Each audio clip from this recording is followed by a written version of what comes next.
Hello and welcome back to the channel. I have my sister here. Hello. Two sisters in a cocktail. Now, I don't have a cocktail, but I have water. Today's topic is midday musings, gun violence in America.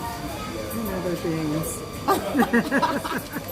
Okay, well you started off then. You started off. No, I was just reading about the rash of mass shootings in America. 17,000 people have been injured due to gun violence in America from January through May 28th. So it's just ironic that so many people in America always tell us to be safe. Be safe, be careful, be safe. And they always say that. Always. They say that when you're here, but typically when you're at home, they don't say that. No. So, But we are home here. right, but you know what I mean. Yeah. We're back in our the birthland. Yes. We'll say that. We'll say that. Typically, that they say that. You know, I think that the uptick in gun violence could possibly be linked to people are still out of work. They keep saying that there's so many jobs. I don't think it's the case. A lot of times, statistics are being manipulated. You think it's economics? Okay, so my caveat to that is, since you say that, could also be because people have been cooped up for so long. And now they're like a kid without parents. Mental illness, I think. Depression. I think But being cooped up could lead to depression. Yeah. That's what I think. I think a lot of it is, I mean, we've always had an issue with gun violence in America, unfortunately. Agreed. But they're saying that, the report I just read said that America is slated to have more gun violence because gun violence typically happens toward the end of the year or later in the year. Yes, so they're slated to have more gun. This year is gonna be an epic year, so to speak. There's gonna be more gun violence than recorded in recent years. That's scary. That's really scary. You know, and even when we came into this restaurant today and we saw the news there was saying they had a mass shooting in Florida. Oh my gosh. And they said it was at a rap concert. But you read the article and you couldn't see who the alleged rap concert was. It was at a hall. So which rapper is renting the hall? Yeah, so the connotation to that, you already know what it is. So, you know, I talk a lot about propaganda, and that could be part of that as well. Right. But I definitely think that maybe the uptick could be joblessness as well as people being cooped up for so long. And the little things, the most minuscule things setting them off. Yeah. Whereas, you know, even on this particular continent, even though like the world was locked down, mostly everyone was not locked down like Western countries, and so people were not, let's say, agitated in that way. You don't hear about people in the street fighting because they now are able to roam freely. So I definitely think that there's something to that.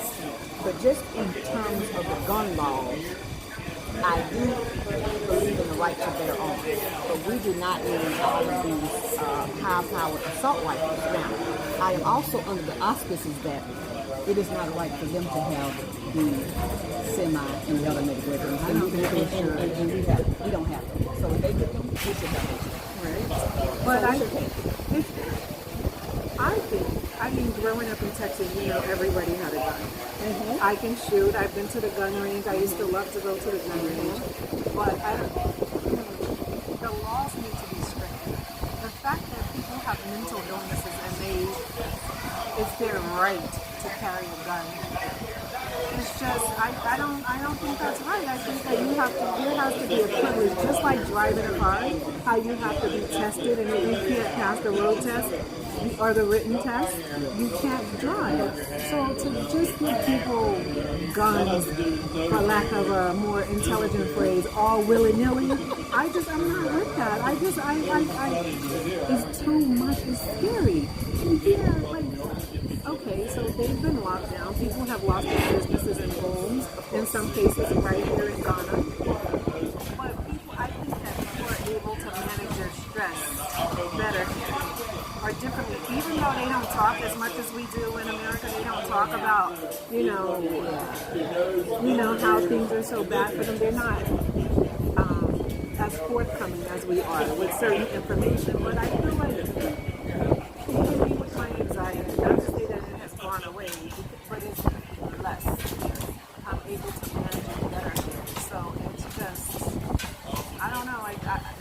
But see, that's what I was saying too. Even like the comparison with us, let's say the news here, and under the lockdown, even though that was going, they really would not truly off the streets like this. Right? If you recall, when the lockdown worldwide began to happen, you had all of these environmentalists come out and talk about how the air quality was so much better, more people. Yes, because you didn't have all of the pollution from mass transit, from people going on the streets, the cars, etc., etc. Even with restaurants and what goes along with people having pits and things like that. And so I'm saying this particular culture, this particular region of people, yes, a lot of businesses stopped, but people were still roaming about their community. Right. And so I think that, how these people always use this term, cabin fever. I don't really think they got cabin fever like we do. And so for us now, we're having events to start up. And people are like really the answer? Why is violence? I don't think that violence is the answer. I think that people are just on edge because they just doing whatever. Like people may, imagine this for a second. You've been locked up for almost a year. And you've been being a gangster on your phone. Talking about what you can do to somebody. And maybe you never thought you would cross paths with them because you didn't know how long the lockdown was going to happen. And now it's open, and you're behind went and posted on Facebook or Instagram that you're going to be at X, Y, and Z. And there you have it. I don't know. Internet beefs that have gone to the streets. Yeah, but for two, in this recent case, that happened with assault weapons, right? Yes. So they said that the shooting was the people who died or were shot were targeted, some of them. So I mean that could be an online beef. Okay. But I think, how do we account for the violence prior to the lockdown? So that's why I'm saying I think that there are several contributing factors. I think that. Okay, what's the first? I think that people have, stress, mental illness. Okay. And I think, but if there weren't so many guns on the streets, if there weren't so many guns in the hands of the wrong people, because why aren't they killing people on the streets here? Well, true. But not to say it doesn't happen. But not they have access to weaponry like they do. But now more people, but they have knives, they have machetes. No, I agree. But they don't even really fight here like that. I was going to say, it's not the culture like and that. One of my drivers said that he does something where he goes in and gets people's vehicles when they ship vehicles from the U.S. From the port. Yeah. Yes. Okay. And he said so many of them have guns. When he picks up when he searches, they have guns. And he said the last SUV he went to get had 3 guns. And he said when he finds those guns, it's almost always a vehicle coming in from the U.S. And he always drives them straight to the police station. So my point is that I'm not making a point, but I have a question. Why, if you're leaving America because you want something different, why are you bringing guns here? Why are you bringing that same culture that you're getting away from? Why do you want to create that culture here? Because when they go to take those guns to the police station, we don't know what's happening to them. We don't know how to lose hands because there have been shootings here since I've been here, and I've been here less than 3 months. I'm approaching my 3rd month. Correct. So there have been shootings here, and I don't want it to get to the magnitude that it is in the U.S. But if we keep trying to sneak guns into the country, we're going to have an environment whereby the guns are going to be in the wrong hands. Yes, in black market sales. Exactly. If you scare your own people, don't come here, go to Europe. If you scare the people who look like you, go somewhere else. Yeah. Why do you need to put 3 guns? No, seriously, stay there with that nonsense. Don't bring all that stuff here. I would say, so you gave me one instance, you said it could be mental illness. And I talked about, these internet beefs and actually spilling into the street. Our culture is so gun-driven. It always has been.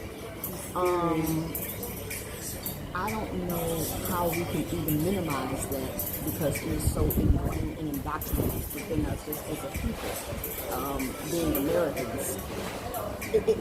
Even if you try to strip them of their gun rights, there will be an uprising. I mean, absolutely. People are not going to tolerate that. And, Absolutely. That's one of the fears. They think nobody's going that to tolerate it. their Nobody. Second Amendment rights are going to be taken away. That's their biggest fear. But statistically, a lot of people that have, the majority of people that own guns and the high-powered assault rifles, Yes. weapons, they've never been a victim of a violent crime. They're just operating in fear. In fear, Thinking yes. about what could happen.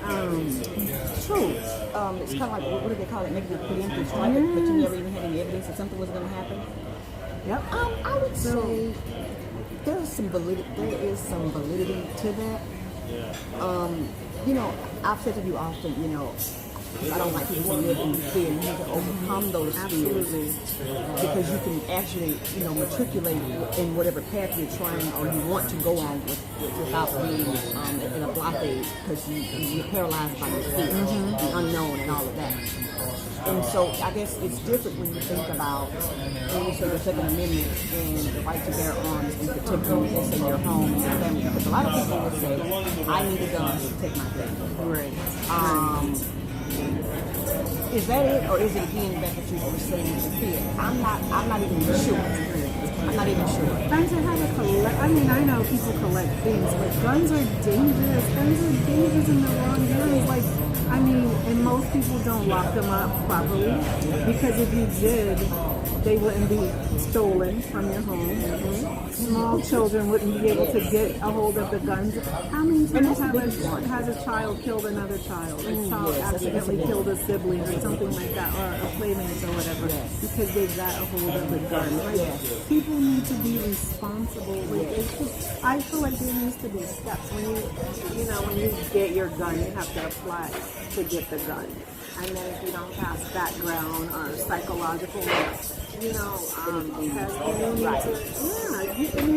like, there has to be a limit. Like, why do you need 10 guns? Why do you need 3 assault rifles? Like, I mean, I don't get it.